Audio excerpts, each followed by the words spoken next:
Hello, everyone. I'd like to ask you, how does discomfort empower you? We're going to talk about how discomfort empowers resilience. I'm Marlene Foster with Empower the Vision. And I want to say to you that the discomfort that I felt years ago as a young child empowered me to do what I do today. I'm in the profession that I'm in because I was a part of a family business. And when the person who led the business became ill unexpectedly, they had to retire, but they had a meager retirement. And when I saw what they had to retire with, because there was not a plan in place, there was not a plan as to say who the next successor should be and what would happen in terms of retirement. And today, I want to say that I have a challenge that started in 2024. The challenge is called 500 Moments of Discomfort. And with this challenge, I had a lot of responders on my post I had asked them to, add stories. And so what we did is we had a goal of maybe 10 plus stories per week. And so people were starting to put their stories out there. So a few months later, a few of them said, Marlene, this should be a book. You need her to write a book about this. And so I said, and I thought about it, guys, for maybe a few weeks. So I decided at the end of June, going toward July of 2024, I would publish stories, one page, not co-authored, but one page stories about how discomfort empowers you. And so that's what I call discomfort empowers you. It empowers all of us. I know at the start that it can be unbelievable, unbelievable, to see that. For instance, my guest today, my guest, Jose Pereira, he and I were talking about Steve Jobs. How many of us start a business and then get fired from it, but then come back and take Apple to it made Apple soar. He took them to levels that they would not have accomplished had it not been for him. And so I want to start first of all by introducing Jose, and he'll tell us just a little smidget about his background. But I want to start. I want to tell you this before I introduce him. I want to talk to you first of all about his story, the story trailer. Jose's story trailer is impactful, guys. I want to tell you, it there's some emotion there and there's pain here because when you think about all of us, when you think about discomfort, there's a darkness that he discusses in the story. A darkness. How many of you, I know I have felt imprisoned. I want you to visualize this right now. Think of the last time or a time in your life where you were imprisoned. You felt imprisoned. You didn't know the way out. It's like you all around you, there wasn't even a place for you to decide, do I go left or go right? Or any of that. There weren't any pathways that you were completely imprisoned. And on top of it, there was not a way to really have planned for it. And in my business, I teach businesses how to plan and safeguard their protection because there are ways to do this. There are options you can use, but there's always a time that comes your way when you cannot plan for this. Today we're going to talk to a gentleman. We're going to talk to Jose, and he's going to just talk with us just in general about, we're going to talk about some different aspects that we'll discuss about when you do feel captured, when you feel that darkness that comes upon us, it comes upon all of us because it's come upon me. And so I want to just say, join me on the 500 Moments of Discomfort. I want to invite you to do what my guest today is doing. You can reach out to me, submit a story, a one-page story, just like he did, that describes a moment where you experienced discomfort and you felt empowered by it. And that is what occurred within his story. And it's a story again where you would truly say you could feel the imprisonment or the darkness that he describes here. And then you can see how he rises through the uncertainty and he accomplishes resilience. the resilience that sparkles, the resilience that he mentions is phenomenal. Please look forward to reading his story. And from there, I'd just like to welcome him here today and just let him tell you a little bit about his background and where he's from and everything. And then we'll get started. Welcome, Jose. Thank you. Thank you for having me, Marlene. By the way, talking about Steve Jobs, I'm a big fan of this Steve Jobs, and if anybody has heard my speeches, I always mention him because he's the true example of how somebody's rise up, go to the bottom, stand up, and soar and become what he became. Because he's setting a famous speech in Stanford that he needed to get fired from Apple to have the comeback and become what he at the end became. Unfortunately, he died, but he left a long-standing legacy. His legacy was creating that wonderful company that today is in the top of the top. Because of that, he recognized that he needed to go through that process to become what he really became. And that is exactly the great example what being resilient has to do. Well, my name Jose Pereira. I'm a former oil and gas executive. I did a long career in that area, but my story is not related to that. My story is that I went through a situation that for me was totally unexpected because I today I always talk that when adversity comes, you will never expect it. You will never expect, and that's what happened to me. In 2017, I was getting retired and I was receiving a last minute call to go to a business trip to Caracas, Venezuela. I'm Venezuelan born. And but I was working as the CEO of a multinational here in the US called Citgo Petroleum that belongs to the Venezuelan oil and gas industry. So they are parent companies. So they asked me to go to a presentation in Caracas, and it became to be an ambush. We were captured. We were accused to be American spies, and we were detained. And the negotiation to get us released, and we became an international hostage during 5 years because that was a lot of high stake negotiation. And I came back 2 years ago through a prisoner swap after being 5 years as an international hostage. So that's really where my story really begins because my previous story is a successful story of a guy that did a long career, but nothing really important to say. For me, that really important is what I went through. That was my true understanding that as we were talking before this began, Marlene, that today I understood that for some reason God put me in in this path. I don't know why, but for some reason He chose me. I went through this tribulation, but today I have my testimony I can share with others. I decided to pivot my career, and now I'll have not only my testimony, now I use it to help others because I became a leadership coach. So I help business owners like you do with what happened to me. Now I use like expertise that I can share with them. And not only that, I became a speaker.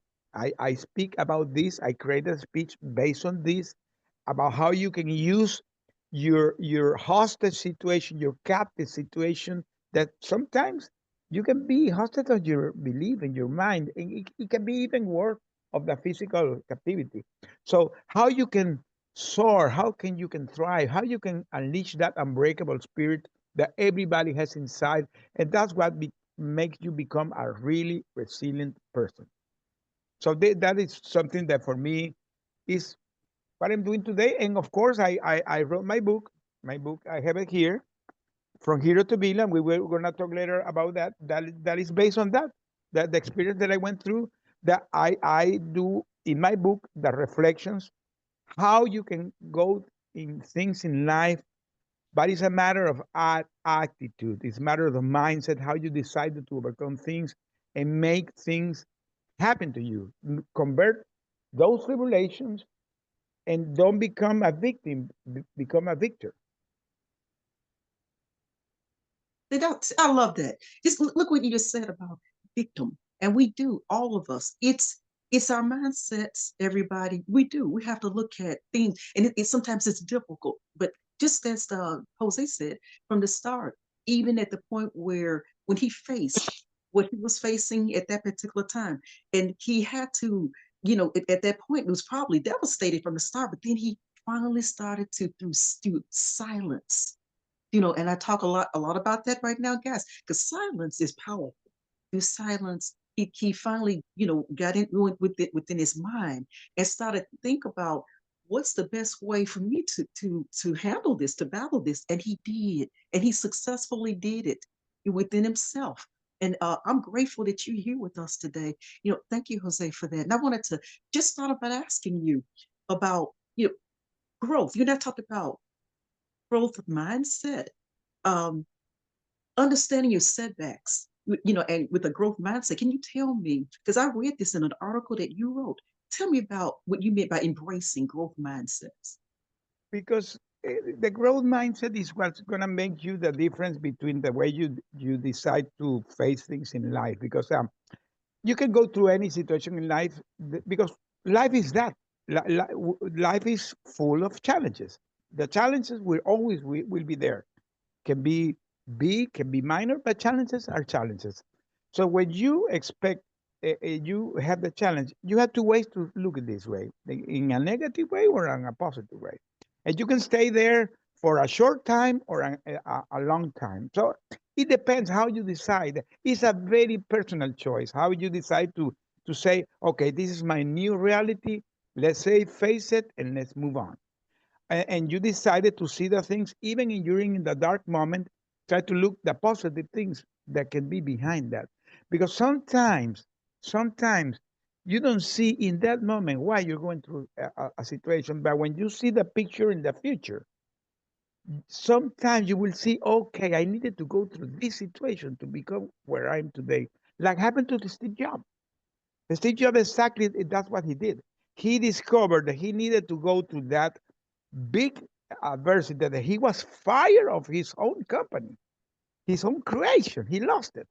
And I remember he mentioned that he stayed like 6 months under depression. And one day he awoke and said, hey, wake up, my friend, move on. And he decided to move on and became what he at the end became.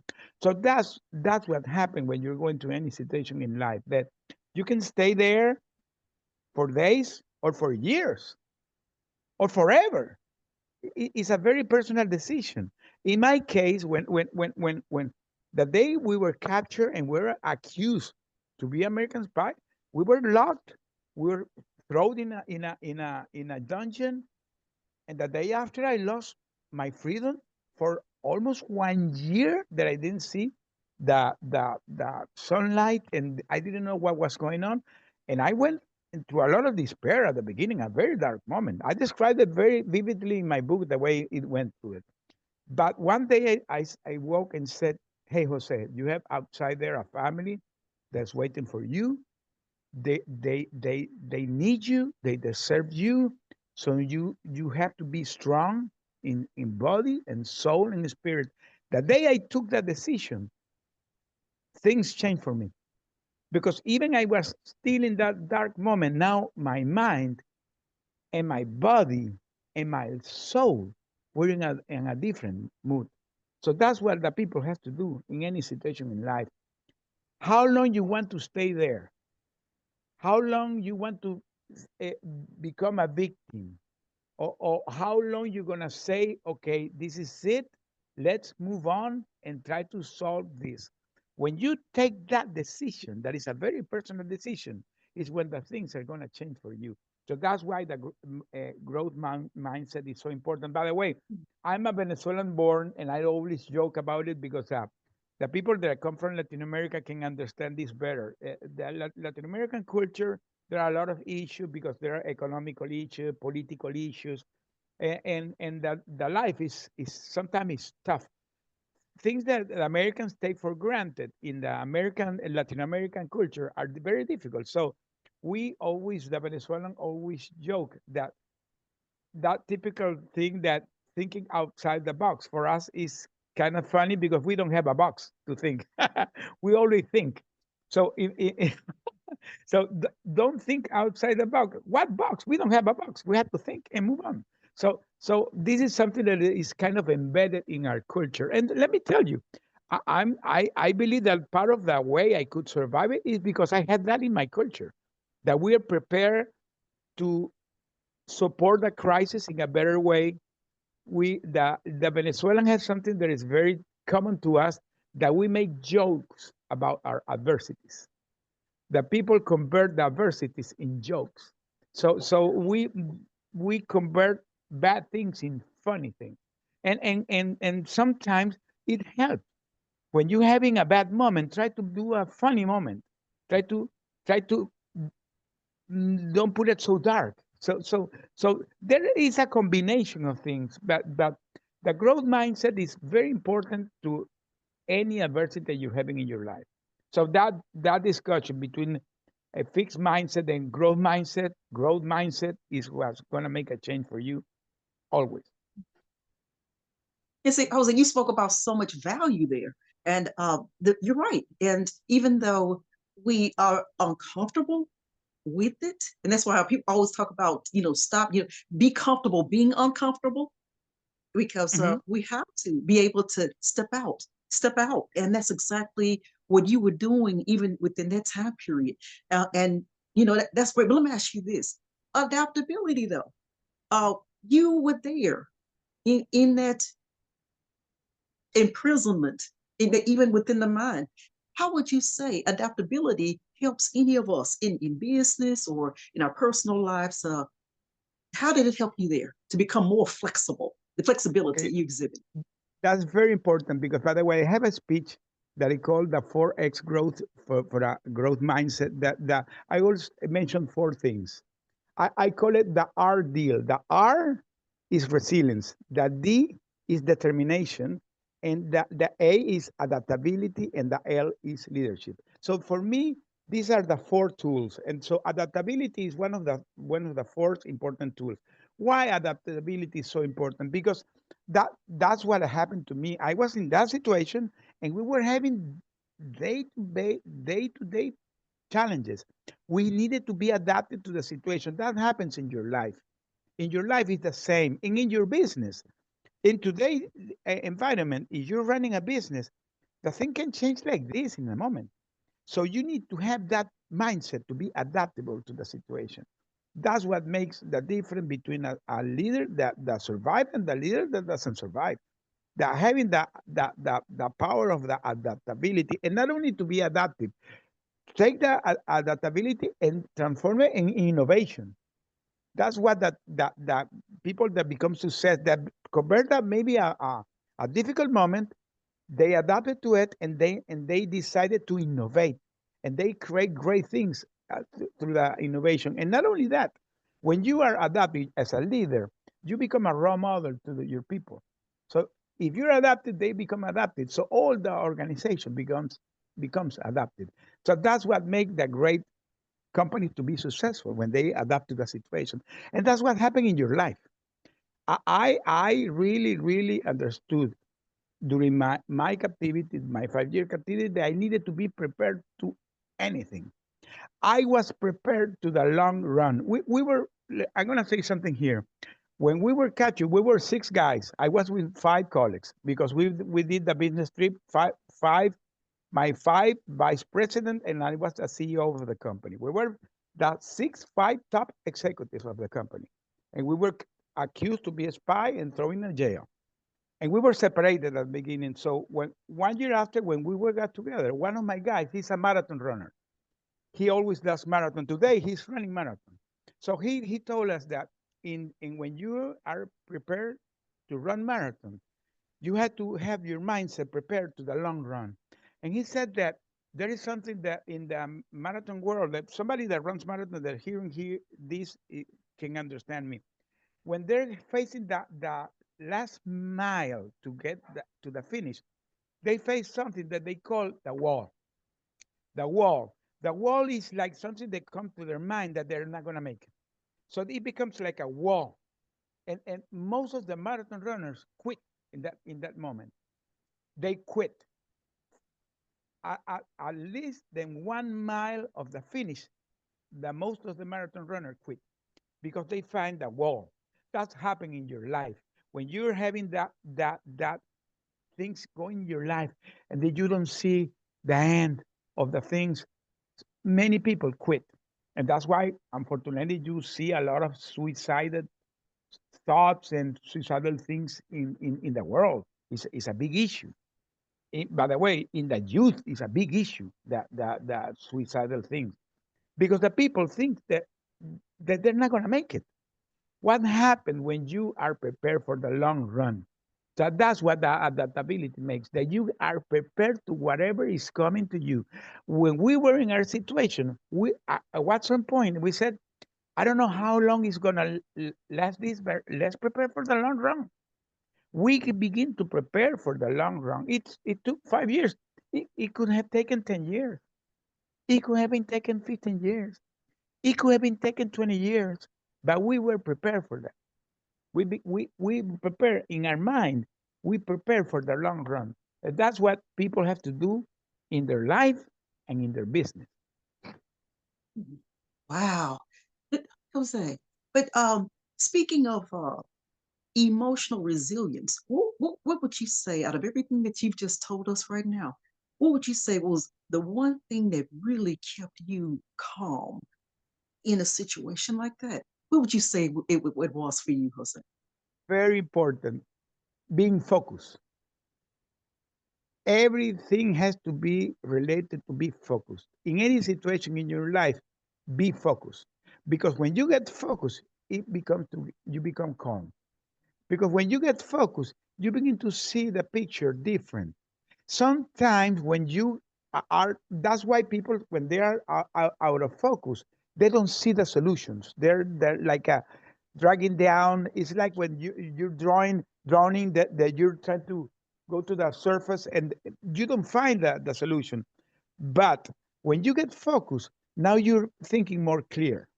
You begin to see the things more clear. And believe me, sometimes the solution you have it in front of you, or maybe you don't have the solution, but now you know the path that you have to go to get the solution.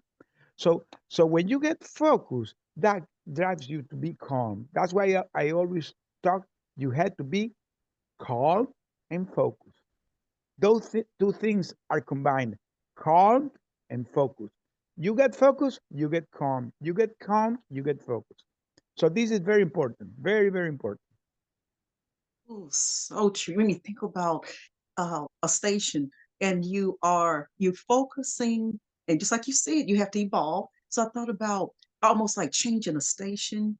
Jose, you started on one path and you focused and you've gotten what you need at that particular point, and then you change to the different station because there's something else that builds even more. That's the next brick you need, to sustain the foundation of that mortar. And you move, and it sounds like that's what you did. I mean, that is so courageous. That's courageous what you did. And I want to ask you, when you look at situations like that, you facing obstacles, uh, what about problem solving? People always say, well, how can you problem solve when you just feel so overwhelmed? How do you do it? How do you do it? Well, well, this is something also important, and very a lot of gems you're throwing here because it really, really is like exactly way because you get calm and you get focused. That drives you to another state that now you're positive because now you're looking things in a different way, and you're looking, okay, maybe this can have a solution, or maybe if I do this, I can be, you begin to change your mindset. You begin to be more positive. But then comes another thing: never do things alone, because this is our thing that people tend to do things alone. No, you have to get connected, because when you get connected to the other, with your peers, your colleagues, in our case we were 6 guys, we got connected, and you begin to help each other. Now you find collective solutions to the problem.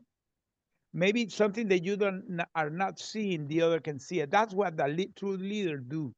They don't do things alone. They don't feel like they're a superman, that they have all the answers. Now you're the leader, but you don't know every answer. So now you have your people, they're backing you, in supporting you, and then it's a collective. a decision. When you do it, it's in a collective way. You will find a solution because it is, and not only that. One of the big issues that happen with people when they're having adversity, they face things alone. People get depressed. People get alone, go to a bed and don't want to face the world. And that's why the people begin to have those bad thoughts because you're alone. So I always tell the people, because sometimes people say, I don't have friends. I don't have nobody. That's not true. That's not true. Because you can have a community of people that can be friends, can be coworkers. And if you don't have nobody, maybe you can go to a church service. There are many ways that you can get connected to the people because the human being, in a sense, is a collective animal. Hmm. We are collective animal. We are not prepared to. We're not lone step walk.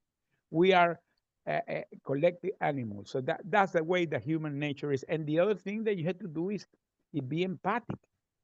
Be empathic because if you're the leader and you are empathic with the people that work with you or your peers, your colleagues, whoever, if you understand them and they feel that you really care, that also gets a great connection with the people.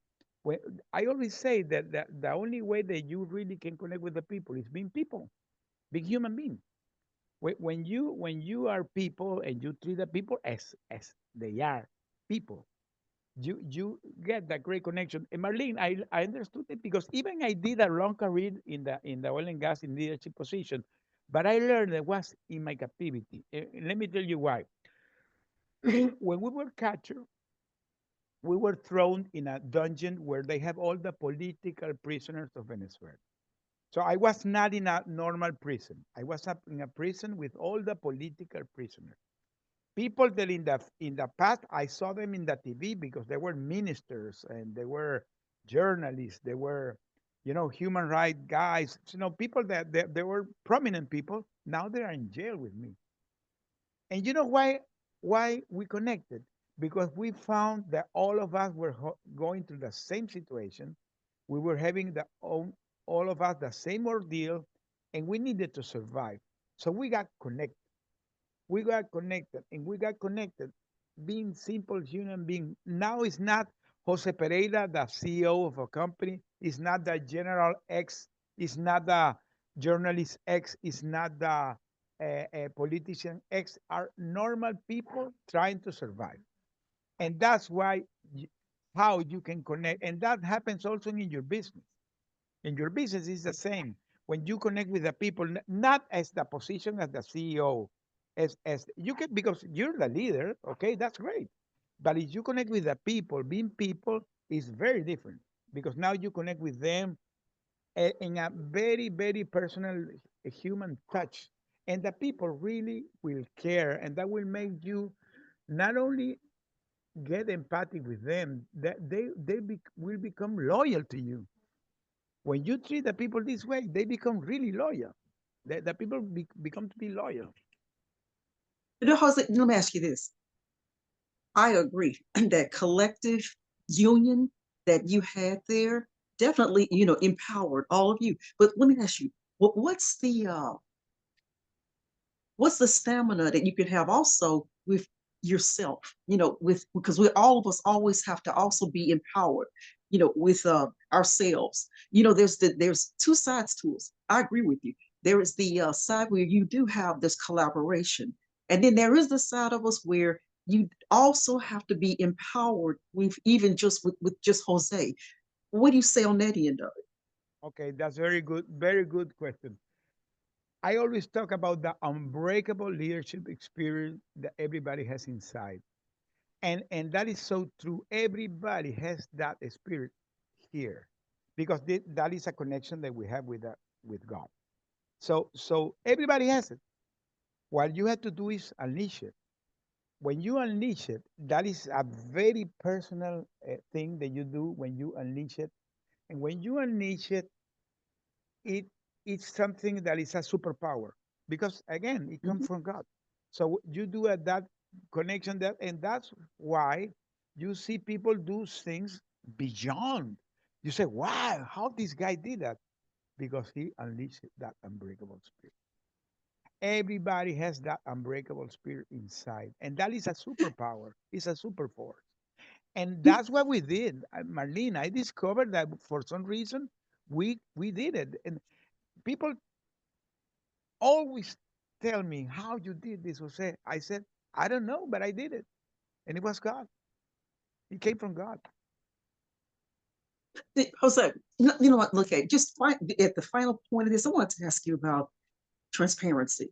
And when I talk about transparency, just like you and I are similar in that regard, in that you and I truly believe in vulnerability because I really believe that it opens up the door for trust when you are transparent and authentic, and people can hear from you directly. You hear your story or hear about your experiences. That empowers and strengthens your relationship with them. Then there's some on the other side that don't feel the same way. They feel that they have to just keep everything, you know, within. But I just wanted you to just tell me your opinion on that, on those two Well, views. yeah, yeah. Let me tell you, being transparent is very important because that again, if you're hearing this and you're in a leadership position, you need to be transparent with your team because when you are transparent and you are vulnerable, you're showing your human side. You're showing your human side.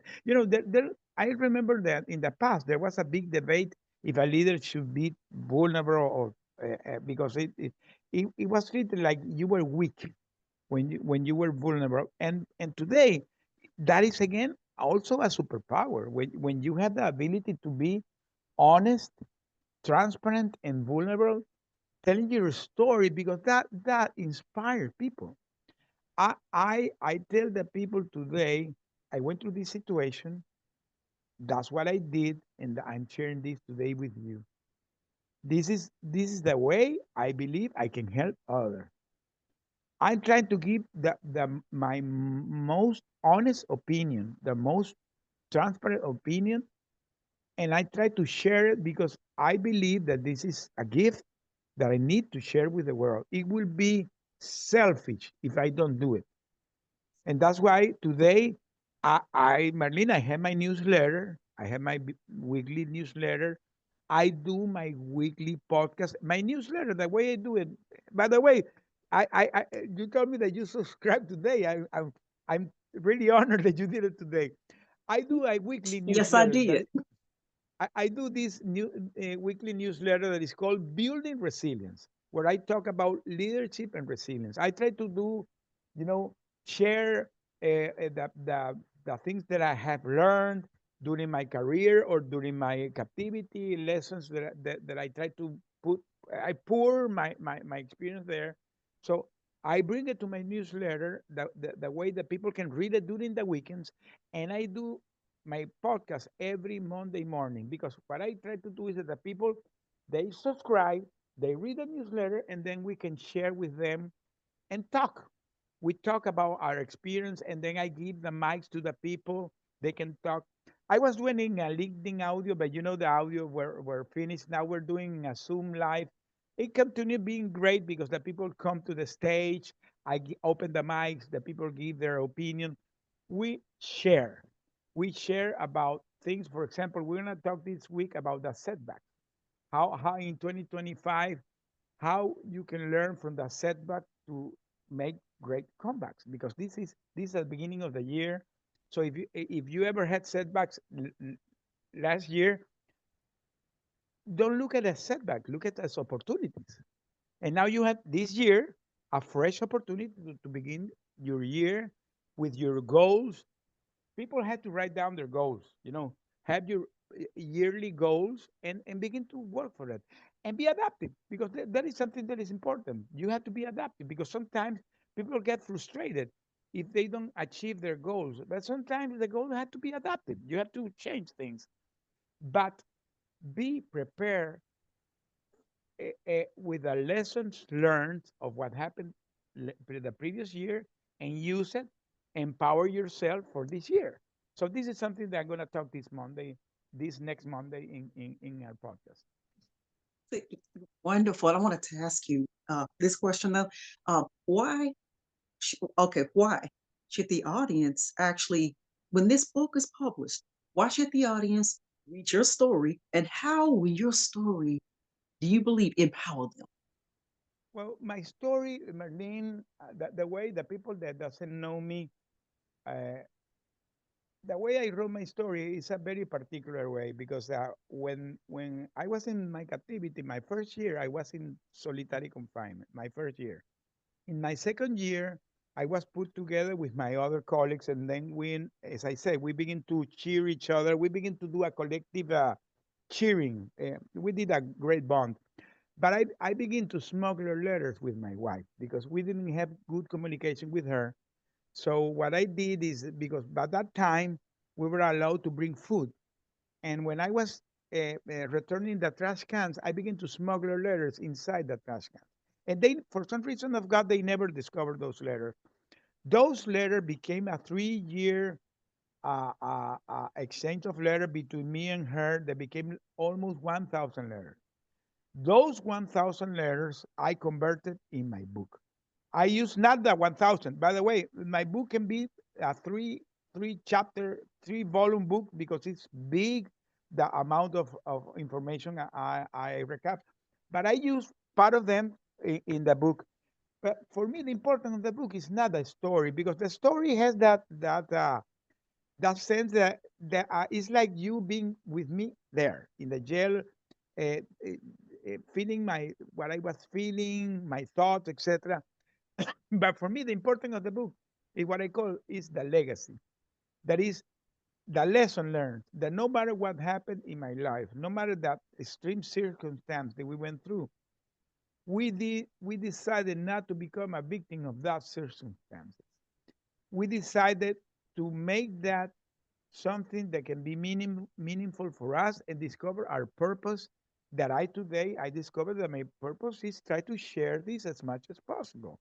So that's why I decided to go to speak. That's why I decided to become a coach. That's why this year I'm gonna begin to speak to the college. So I have been more and more. I'm doing church service too. I'm even thinking I'm gonna begin a foundation. So there are many things going in my mind and in my life because I discovered that this is the way God put me in His path to share my message, to share His message through me. And that's what I try to reflect in my book. That anything that you're having in your life, you can always survive it, you can always make it, but it's a very personal decision the way you decided to face things in life. If you want to do it in a Just, positive way or in a negative way.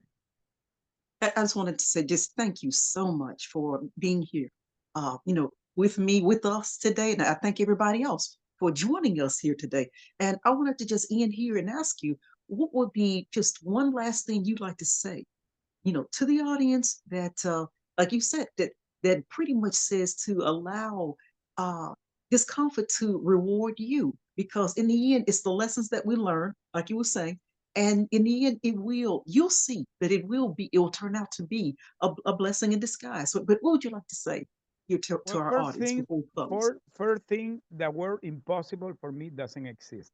Second, anything in life you can survive it. It's a very personal choice. And third, if you want to contact me, I have a webpage that is joseconnect.com.